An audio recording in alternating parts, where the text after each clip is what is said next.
IH with the inquiry cycle, you introduce a question. You allow the students to talk with one another about it. They generate questions in response, and you build this whole space where you're engaging with the information, and then you let it sit.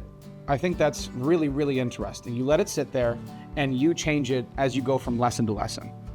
It's not an immediate satisfaction. The students have to learn to be okay, not having the answer right at the beginning, and changing it and adding more to it until they get to a point where they've learned along the way of having different ideas and changing their ideas to the point where they've come to a conclusion that they can own and are comfortable with. We get to read different passages and articles that people from a long time ago wrote, and we get to see things from their perspective. Investigating history has taken all of those concepts and standards that we need to teach as educators and just brought them off the page. It allows students to talk to one another. It's very question-oriented and inquiry-based, and that alone just gets students up and moving and engaging with sources in a way that's authentic. In previous years, social studies usually gets a groan out of this class, and when we start to talk about we're going into social studies today, they know that they're about to get together with their peers, they're about to debate, they're about to discuss hard topics, and they just love it. I feel like I'm helping them learn skills that you wouldn't normally get in 7th grade because of the approach, because that they are the ones that are trying to answer their own questions, learn about these societies, the world around them in these new ways. And I think it's good for kids to see that I don't have all the answers, but I know how to look for the answers, and I want to teach them how to look for the answers. The use of specific protocols and inquiry cycle has strengthened my ability to incorporate more student voice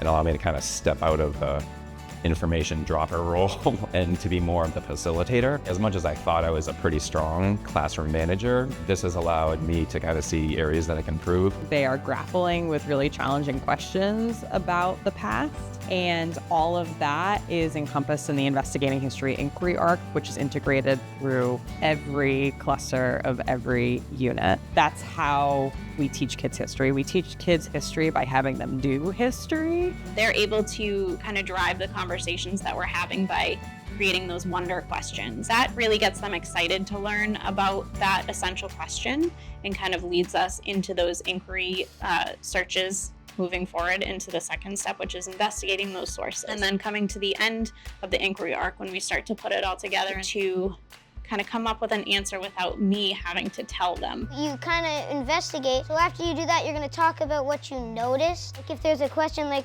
today what we did with the Santa Fe Trail, we were talking about how it affected how the United States grew. And so you're just talking and figuring out the answer to that question. I thought it'll be interesting to hear what questions they come up with. I expected it to be, big things about war, things about, bloody history. They were asking about day-to-day life. They were asking about goods and services and trades. And I was just kind of blown away that given the agency, the students can really take it deeper and kind of own their thinking. It's really interesting to come up with your own questions, kind of figuring out the answer later on. It makes you feel like you can choose to learn what you want to learn. Miss Rice always helps us with the answer, and usually she asks us a question in response to a question, where if we ask her something, she's what do you think? And then she gives us a question to start us off on our thought. When I come to social studies class, that's what I look forward to, the discussions. We discuss the topic and then we expand. It reminds me about how important communicating is, and we get to share all our ideas, and it's really fun.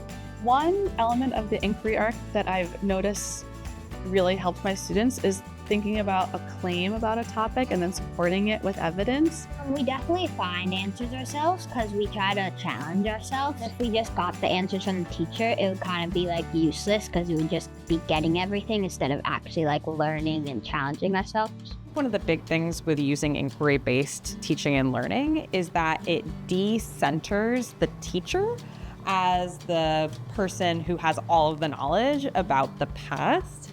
That is really one of the big things that we are trying to challenge with teaching and learning of history and social studies. That's kind of what teaching is all about and what learning is all about, to challenge the students to get their own answers. If I get to find the information on my own, it makes it easier for me to get interested in the subject and put more effort into learning about it. It kind of helps to hear your other classmates' ideas so you can like put them together with yours to figure out maybe a better one. Now, over time, the more that they've practiced it, they've become much more comfortable not having the answer at the end of a lesson, disagreeing with one another in the work. They also understand that they are going to be encouraged to ask questions, and they are going to be encouraged to not just stop once they have given a response. There's always something else for them to be thinking about, considering, reevaluating. Because of that, they now do that much more naturally. That inquiry piece, they're all so engaged. And once I hear them picking things up and no longer just adding on to what people are saying, they're diving like, oh, but I was thinking. And so it's a lot of almost animation in the room. It gets loud, it gets busy, it gets maybe a little bit messy. And that's when they start, going through the maps or going through the analysis of artifacts, whatever the activity might be. I know then it's time that we can move on to those next steps. They can start pulling together because they're naturally starting to think about it in their own perspective. They're bringing in other people's ideas, they're hearing that, and they're really taking off.